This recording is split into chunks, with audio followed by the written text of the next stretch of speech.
Ya, kalau misalnya ditanya pengaruhnya besar atau tidak, sebenarnya pada saat di awal-awal lagi baru perang itu masih belum terlalu berdampak gitu. Tapi ketika misalnya eskalasinya makin tinggi, terbukti sangat berdampak gitu loh. Terlihat bahwa IISG berarti misalnya pekan kemarin 3,5% dan kalau misalnya kita lihat hari ini di angka lebih dari 2%, ketidakpastian global atau ketegangan yang terjadi di Timur Tengah, otomatis para investor itu akan FOMO ke emas.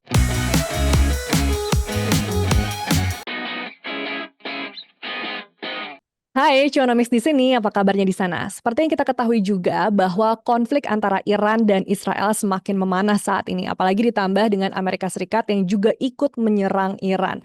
Lalu bagaimana dampak dari perang Iran-Israel ini terhadap pasar saham di Indonesia? Nah, untuk itu langsung aja ya, kita ngobrol-ngobrol dengan Mas Hendra Wardana yang sudah bergabung bersama kita di Cuanomics.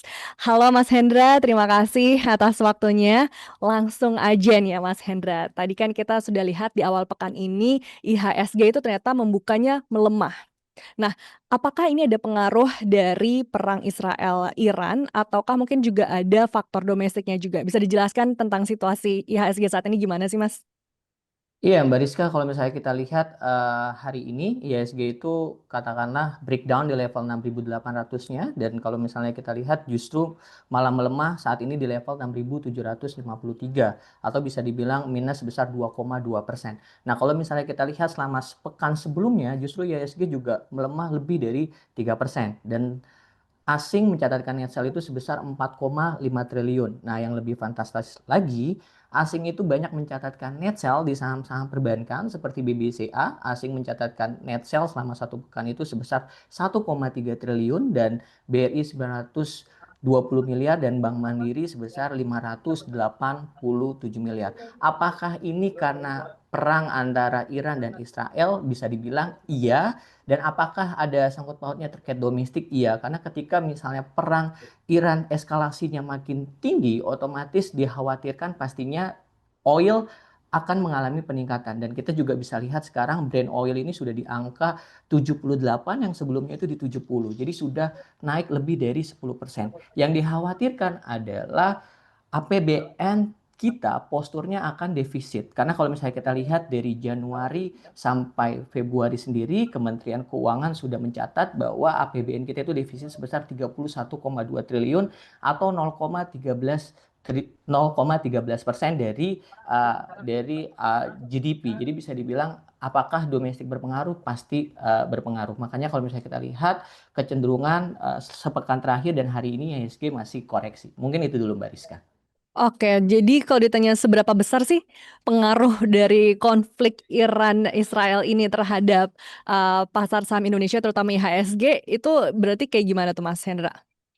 Ya, kalau misalnya ditanya pengaruhnya besar atau tidak, sebenarnya pada saat di awal-awal lagi baru perang itu masih belum terlalu berdampak gitu. Tapi ketika misalnya eskalasinya makin tinggi, terbukti sangat berdampak gitu loh. Terlihat bahwa IISG berarti misalnya pekan kemarin 3,5% dan kalau misalnya kita lihat hari ini di angka lebih dari 2%. Jadi kurang lebih IISG itu sudah turun lebih dari 5% dari tertingginya di level 7.200 sekarang di level 6.750. Jadi dampaknya sangat besar, apalagi kalau misalnya kita lihat saham-saham perbankan seperti BBCA, BBI, Bank Mandiri juga asing mencatatkan net sale lebih dari 1 triliun di saham-saham tersebut. Jadi bisa dibilang eskalasi yang tinggi ini membuat asing banyak mencatatkan capital outflow, asing banyak mencatatkan net sale karena melihat bahwa ekonomi Indonesia, notabene kita masih emerging market, asing meninggalkan dulu, lebih masuk ke negara-negara yang notabene relatif aman, balik lagi ke Amerika atau katakanlah bisa masuk ke safe haven seperti dolar atau komoditi emas. Oke, sebelum kita ngomongin safe haven nih ya, berarti sektor mana saja sih sebenarnya yang ikut tertekan dengan adanya konflik di Timur Tengah yang semakin memanas? Iya, pastinya sektor yang paling tertekan yang pertama adalah keuangan. Karena suka nggak suka, eh, asing itu mencatatkan bobot lebih dari 60% di market kita itu pasti di sektor perbankan. Jadi ketika misalnya eh, ekonomi kita katakanlah terguncang, apalagi eskalasi Timur Tengah terguncang, asing pasti akan akan menjual sahamnya dulu, dan terutama di saham-saham seperti yang tadi saya sampaikan di sektor keuangan seperti BBCA, BRI Mandiri dan BNI itu paling tertekan karena komposisi asing di saham tersebut itu lebih dari 50%. Jadi kalau misalnya ditanya sektor mana yang paling terdampak dan paling tertekan, pastinya adalah sektor keuangan. Makanya kalau misalnya kita lihat beberapa pekan terakhir, saham-saham perbankan itu sudah mengalami penurunan itu lebih dari 3%. Oke, tadi kan disebutkan juga dengan adanya konflik yang memanas ini harga minyak dunia melonjak naik ya juga per hari ini. Nah, bagaimana dengan sektor transportasi dan manufaktur? Apakah itu juga ikut riskan dan sensitif gitu dengan adanya konflik ini? Iya, pastinya ketika misalnya katakanlah oil mengalami penguatan, pastinya sektor manufaktur pasti akan paling terdampak juga karena kita sama-sama tahu bahwa ya membutuhkan pasokan minyak gitu kan. Jadi bisa dibilang ya sektor tersebut pastinya akan berdampak negatif. Oke, tapi apakah ada saham atau sektor lain yang justru memiliki terdampak positif gitu dengan kenaikan harga minyak ini? Bagaimana dengan sektor energi deh, Mas Hendra misalnya? Iya, betul Mbak Rizka. Kalau misalnya kita lihat di saat IHSG tertekan 2,2% gitu kan di level 6.753, justru saham oil, energi, gas itu mengalami penguatan yang lumayan di tengah katakanlah IHSG mengalami pelemahan yang signifikan. Katakanlah kalau misalnya kita lihat Elsa tadi sempat di level 520 atau naik lebih dari 3%. Terus kita juga bisa lihat katakanlah Medco Energi tadi sempat dibuka di level 1.500 dan tertingginya di 1.525, dia menguat sebesar 5%.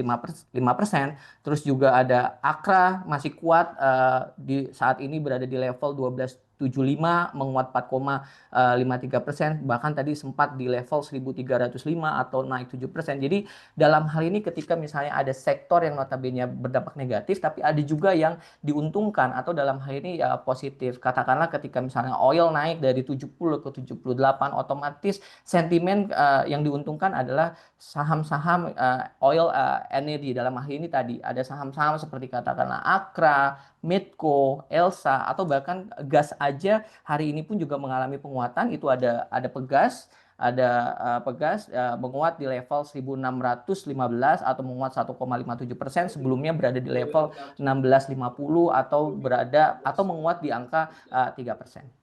Oke, berarti kalau kita dalami lagi di tengah gejolak geopolitik ini, kira-kira sektor apa nih yang lebih bisa defensif gitu atau lebih bisa tahan di pasar saham modal ini di tengah gejolak geopolitik?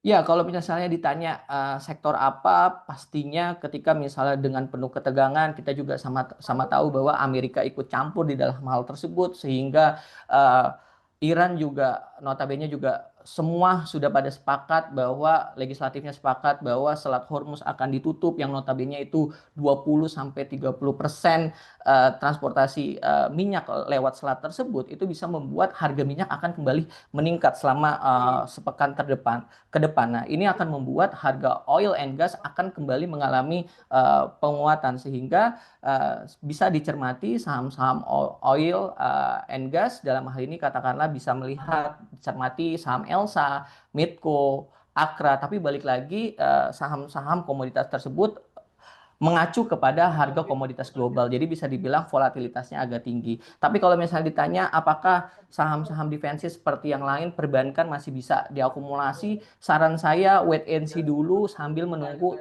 seller dari asing reda, baru kita bisa akumulasi lagi di saham-saham perbankan yang notabene kita sama-sama menganggap bahwa sektor perbankan paling aman. Tapi kalau misalnya beli dengan kondisi saat ini asing masih deras untuk melakukan penjualan, saya rasa lebih baik wait and see sambil melihat asing sudah mulai reda melakukan penjualan.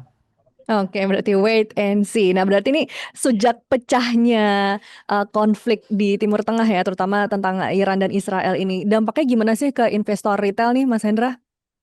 Ya, sebenarnya kalau misalnya ditanya dampaknya seperti apa, kalau misalnya saya lihat sih dampaknya investor lebih cenderung wait and see atau melihat perkembangan dinamika yang terjadi di global, eskalasinya akan seperti apa gitu ya. Karena terlihat bahwa ada penurunan transaksi yang notabene transaksi biasanya per hari dari IHSG itu sekitar katakanlah 14 sampai 19 triliun, sepekan kemarin itu di angka 11, 10 triliun, bahkan 13 triliun. Tertinggi hari Kamis karena itu ada sebesar 21 triliun karena itu ada rebalancing. Tapi secara keseluruhan bahwa ada terjadi penurunan transaksi dari investor retail ketika misalnya eskalasi Timur Tengah dianggap sedang meningkat. Oke, tapi apakah berarti ada aksi jual panik nih di antara investor retailnya? Iya, pasti, pasti Mbak Rizka. Jadi investor retail pasti kan ngelihat benchmarknya ketika misalnya asing melakukan net sell, kecenderungan mereka akan ikut-ikutan gitu loh. Jadi akan mengamankan dulu yang notabene sudah take profit atau yang batasannya katakanlah ruginya masih sekitar 1 sampai 2% nih, cut loss dulu deh daripada nanti makin dalam. Itu terjadi di investor kita saat ini. Tapi pada akhirnya kita akan melihat bahwa apakah Indonesia ini notabene akan stabil di tengah ketidakpastian global. Ya kita akan lihat kalau misalnya secara teknikal apakah IHSG akan mampu di level kuat di level psikologisnya 6.700 atau tidak. Kalau misalnya memang tidak mampu untuk bertahan di level 6.700, ada peluang untuk IHSG kembali menguji area supportnya di angka 6.500. Nah, ketika misalnya ISG turun ke level 6.500, hal yang dikhawatirkan adalah sektor perbankan akan mengalami penurunan yang jauh lebih dalam daripada hari ini. Oke, berarti untuk menekankan yang tadi, Mas Hendra, berarti memang saat ini investor asing lagi banyak yang keluar juga dari pasar saham Indonesia dengan seiring memanasnya konflik Timur Tengah ini. Iya betul, Mbak Rizka. Kalau misalnya kita lihat asing aja dari selama sepekan kemarin, Senin sampai Kamis itu asing mencatatkan net sell itu sebesar 4,5 triliun, dan saham-saham yang banyak dijual oleh asing selama satu pekan terakhir itu BBCA itu asing mencatatkan net sell sebesar 1,3 triliun, Bank BRI asing mencatatkan net sell sebesar 920 miliar, dan Bank Mandiri sebesar 587 miliar. Dan saya yakin sekali hari ini pada hari Senin asing juga kemungkinan akan mencatatkan net sell, tapi karena memang datanya dibuka pada saat jam 5 atau pada saat closing penutupan, jadi saya rasa saya belum lihat. Tapi kalau misalnya dicermati pada saat market ini berjalan, saya rasa asing hari ini mencatatkan net sell. Oke, berarti apakah juga ada indikasi kalau sekarang investor banyak beralih ke instrumen safe haven nih, Mas Hendra, kayak misalnya ke emas atau mungkin ke obligasi negara begitu untuk yang investor dalam negeri?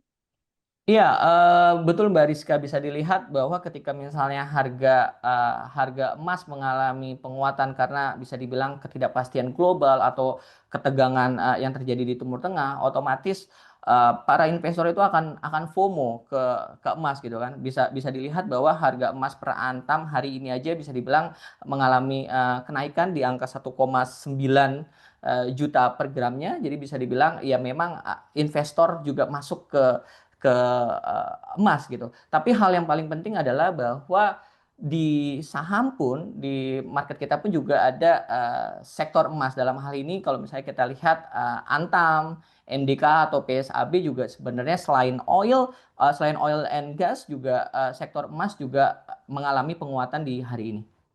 Oke, tapi berarti bijak nih kalau misalnya kita ingin membeli emas saat ini di saat tadi kan harganya juga semakin menguat ya saat ini harga emas itu sendiri. Kalau menurut Mas Hendra gimana?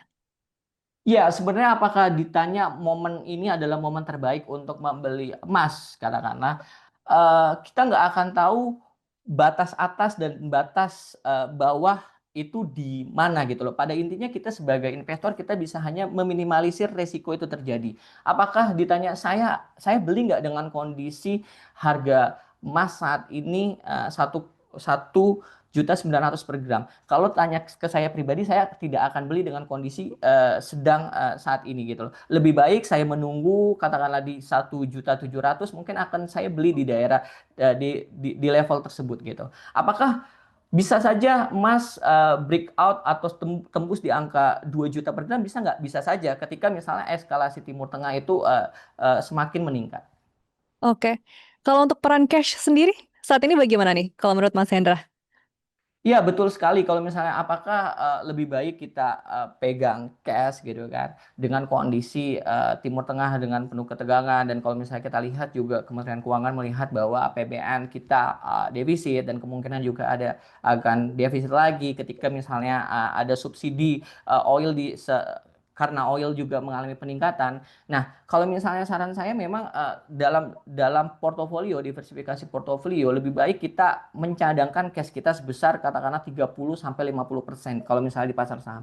Jadi ketika misalnya ada momen-momen terbaik, harga lagi diskon, kita masuk di sana gitu kan. Cuma kan jadi pertanyaannya, apakah harga saat ini IHSG 7.000 eh, 6.700 apakah bisa diskon lagi kan, pertanyaannya gitu. Nah, ini yang kita nggak tahu bottomnya di mana. Jadi saran saya gimana? Saran saya adalah ketika misal dengan kondisi IHSG sekarang 6.700, ketika misalnya pengen beli saham tersebut, bisa alokasikan katakanlah 30% dulu. Nah, nanti ketika misalnya turun lagi, bisa bom 50%, atau misalnya turun lagi, bisa bom lagi 20%.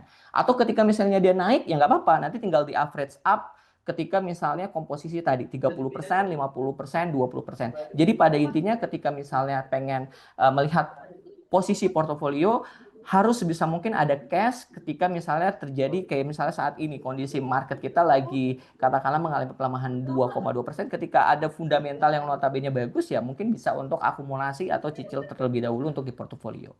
Oke, sekarang untuk proporsi investasinya nih, yang ideal seperti apa untuk saham, obligasi, dan juga mungkin ada yang ingin instrumen safe haven ya, seperti emas. Idealnya proporsinya seperti apa, Mas? Iya, balik lagi. Kalau yang idealnya seperti apa, balik lagi ke risk profil kita. Apakah kita konservatif, apakah moderat, ataukah agresif. Kalau misalnya yang konservatif atau moderat, yang relatifnya lebih aman, saran saya emas itu wajib. Emas itu wajib. Katakanlah, kalau misalnya konservatif sama moderat, emas itu komposisinya katakanlah 20%, obligasi negara katakanlah 30%, 30% lagi bisa masuk ke reksadana pasar uang atau pendapatan tetap yang notabene stabil, returnnya di atas return market, katakanlah 1 tahun itu bisa di angka 6 sampai 7%. Nah, balik lagi, kalau misalnya agresif dibalik. Kalau misalnya agresif yang notabene berani risiko lebih tinggi, ketika misalnya melihat return market acuan obligasi yieldnya hanya katakanlah 5 sampai 7%, ya berarti kebalikannya tuh. Di saham bisa lebih dari 50% atau bahkan 70%, sisanya 30% bisa masuk ke emas atau katakanlah ke pendapatan tetap, reksadana pendapatan tetap atau obligasi. Baik. Nah, kembali lagi ke pasar saham Indonesia nih. Kira-kira dengan adanya konflik Timur Tengah ini akan jangka panjangnya gitu ya, atau mungkin jangka menengahnya akan mengubah tren pasar saham Indonesia nggak sih dengan adanya konflik ini? Eh, betul sekali Mbak Rizka, karena kalau misalnya kita lihat IHSG padahal 2 pekan yang lalu pengen all time high gitu ya, karena di level 7.200 tuh dia kuat banget gitu loh. Tapi karena eskalasi Timur Tengah semakin tinggi di level 7.200, sekarang di level 6.775. Jadi udah lebih dari 6% IHSG mengalami penurunan selama 2 pekan. Jadi bisa dibilang lumayan gitu loh. Apakah jangka menengah IHSG akan seperti apa gitu kan? Kalau misalnya secara teknikal ada peluang IHSG akan menguji supportnya di level 6.500. Saya berharap eskalasinya ini tidak semakin meningkat. Saya berharap Iran juga agak agak reda gitu ya, karena kalau misalnya kita lihat di pemberitaan bahwa Iran akan menyerang nih, akan menyerang notabene tempat-tempat Amerika. Kita tahu sekali bahwa uh, alat-alat perang Amerika Serikat juga, pangkalan-pangkalan Amerika Serikat juga banyak di Timur Tengah. Nah, ini yang menjadi target Iran. Nah, yang dikhawatirkan adalah ketika misalnya Iran menyerang tersebut, terus Amerika juga balas lagi. Nah, ini yang dikhawatirkan IHSG bahkan bisa menguji area 6.500 atau bahkan bisa breakdown bahkan di level 6.200. Kita akan lihat apakah, saya berharap balik lagi ya ada sentimen-sentimen positif sehingga IHSG bisa kuat di level 6.775 saat ini, balik lagi ke level 7 ribuan. Oke, bagaimana dengan bursa saham global, mungkin bursa Asia dan juga bursa Amerika gitu? Mungkin ada yang ingin mencoba peruntungan di sana. Kalau dari Mas Hendra sendiri melihatnya bagaimana? Ya, kalau misalnya kita ngelihat justru ketika misalnya Donald Trump kemarin menyampaikan pidatonya ya bahwa menyerang notabene tempat nuklir di Iran gitu kan. Terjadi kalau misalnya saya lihat sampai siang hari ini aja Dow Food-nya aja justru mengalami penguatan sebesar 0,14%, walaupun tadi memang Dow Food-nya sempat melemah di angka 0,60%. Tapi tidak ada kekhawatiran yang berlebih di sana. Bahkan kalau misalnya kita lihat regional Asia saat ini seperti Hang Seng saja menguat sebesar 0,63%. Terus kalau misalnya Nikkei hanya menguat tipis 0,01%. Terus kalau misalnya bursa Shanghai justru malah menguat 0,65%. Saya juga melihat bahwa IHSG bisa dibilang melemah lebih dari 2% ini, ya mungkin yang dikhawatirkan oleh para pelaku pasar bahwa ekonomi Indonesia akan melambat ketika misalnya harga oil meningkat karena defisit dari APBN pasti akan meningkat karena subsidi di sana. Mungkin lebih ke faktor itu sembari kita melihat semoga ada sentimen-sentimen yang lain. Iya, karena Indonesia ada ketergantungan untuk impor minyak itu ya, yang akhirnya Betul, ikut Mbak Rizka. berpengaruh juga bagaimana dengan tren pasar saham Indonesia. Nah, Betul. berarti ke depannya nih buat para investor di tengah ketidakpastian geopolitik global ini ya, kira-kira strategi apa nih yang harus diterapkan agar masih bisa terciptanya peluang begitu ya di tengah situasi seperti ini?